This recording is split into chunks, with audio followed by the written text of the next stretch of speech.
Let's talk a bit more about legal enforcement of these new measures. We did bid for Police Scotland. Nobody was available. Let's talk to Calum Steele from the Scottish Police Federation. They represent rank and file officers. Hello, Calum. Good afternoon, John. Thanks for talking to us. Now, the FM did say they were looking to prioritise school and childcare staff when it comes to vaccinations. Are the police being vaccinated as a matter of priority, and should they be? The short answer is no, they aren't, and yes, they should.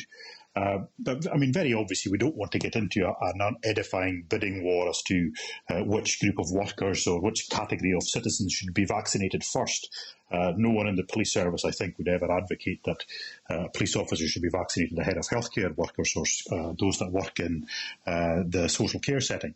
But given the very obvious risks that police officers face and the fact that we are the front-facing enforcement side of what is an increasingly precarious pandemic, dealing with those that generally are on the non-compliant side of public opinion, the risks of police officers not only catching the virus but also bringing it thereafter into the homes of others is exponentially high as a consequence of not being vaccinated.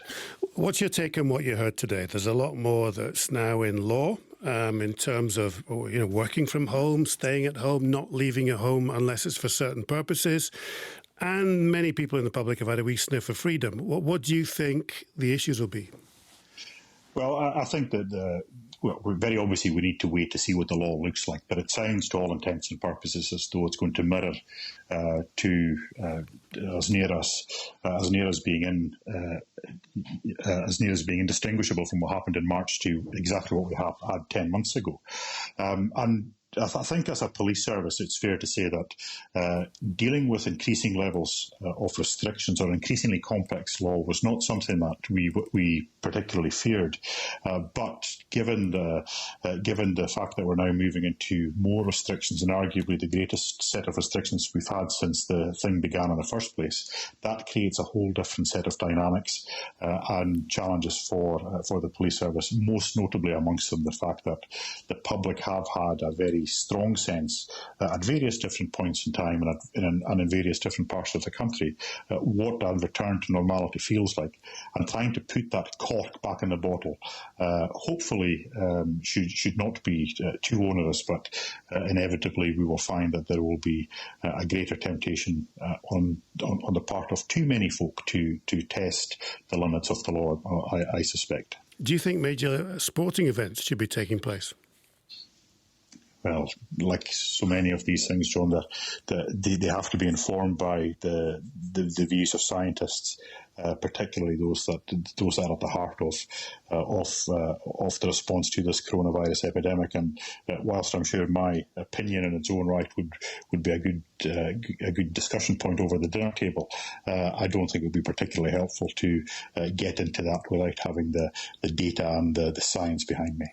To get back to the enforcement then, let's say, this legal enforcement of people working from home, if they can, how do you police that?